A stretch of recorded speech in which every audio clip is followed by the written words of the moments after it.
Greetings, viewers. This is CP666 signing on, and as you can see, we are back at the helm of the NEC. Now, this really isn't a good example of the system because, of course, I think this is a Centennial system, if I were to take a guess, but it might not be. In any event, let's go back to the early 90s. Back in the early 90s, systems really typically did not have sound cards. They typically did not have mice. There was no such thing as the multimedia laptop. Although that, actually, I really shouldn't say that that wasn't a thing, because it was. It was starting to become popular in the early 90s. So systems were starting to have sound cards and mice and all these wonderful things. They were beginning to be bundled with Microsoft Windows. But a lot of people that owned laptops that didn't have mice, especially those who had bought laptops prior to the advent of the multimedia laptop.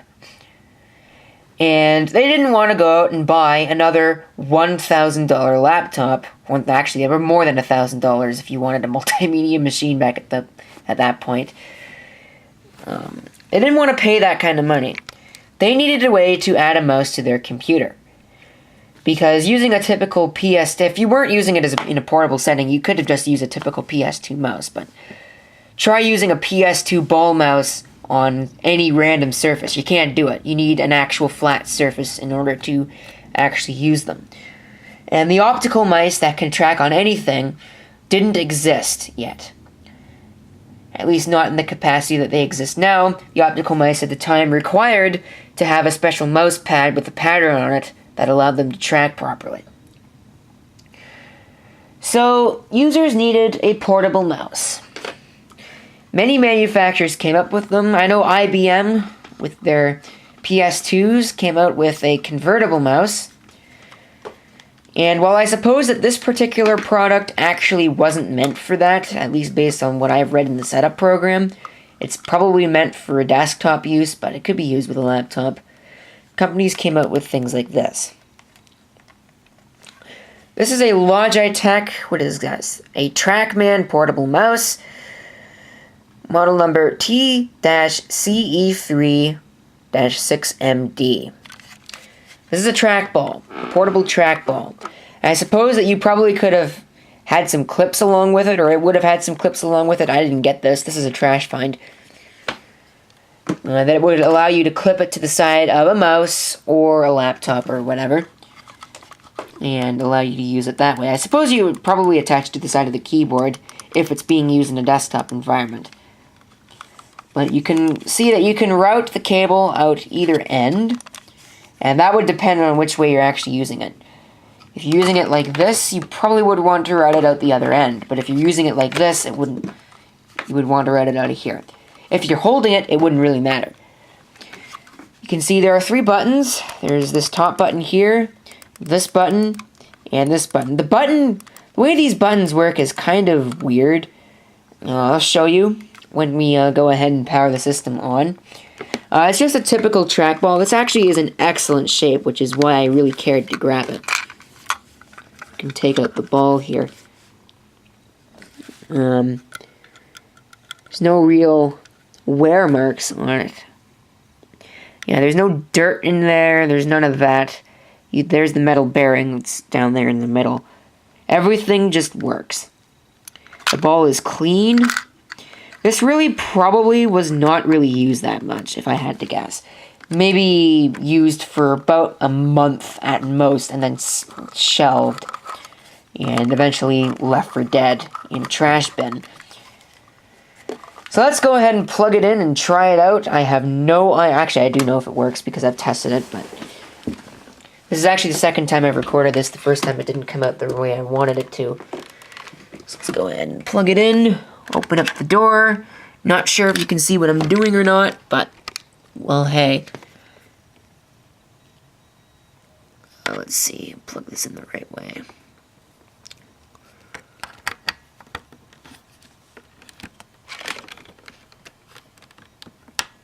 There we go. So it's now plugged in. Let's go ahead and power the system up. and we will take a look at this trackball thing.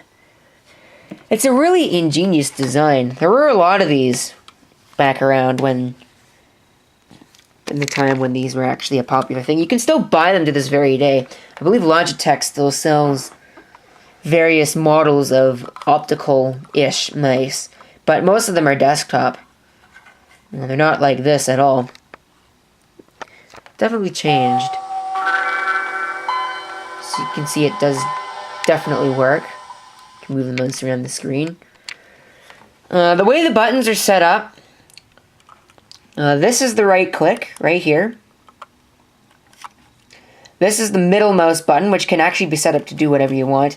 And this right here is the main button. Not sure why they would set it up that way, but it does kind of make sense. So let's just go ahead and take a look at the settings here. And we'll see. I don't even know what I have it set to right now. Point the camera at the screen, dum-dum.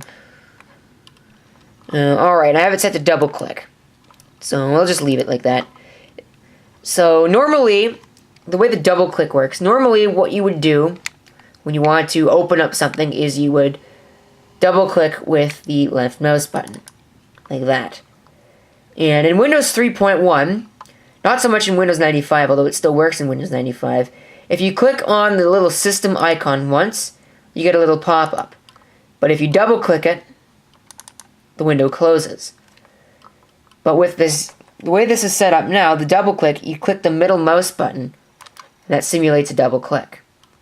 So all you have to do is click once. It saves a lot of time.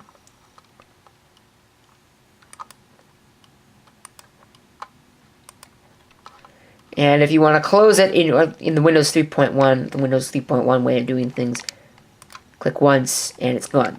But there are many other options you can do here. Let's choose one here. I don't know what to choose. So you can see there's an ordinary keyboard. Whoops. Now the focus just went to pieces. But show a desktop keyboard, so that's why I think. So you can use it to universally scroll, or you could use it to do various actions. What I like is drag lock. I do like the drag lock. This is really the only other one that I can really demonstrate to its fullest potential, is the drag lock. Basically, if you click here, it then locks on a drag, as you can see. And this camera is really uncomfortable to hold. You can go ahead and just swivel that around and just drag random crap all over the place. You can see the outline. And if you want to move something, you can go ahead and select it and then drag lock it. Whoops. Well, I guess not. Yeah, now you can definitely drag lock it. You can see now it's going all over the screen. That's how a drag lock works, and that's basically it for this mouse. And there's not really a whole lot to it. It's just a trackball. That's all it really is. So there you have it. Thank you for watching. If you can do it, feel free to leave a comment down below. This is CP666 signing off. I hope to see you next time. Till then.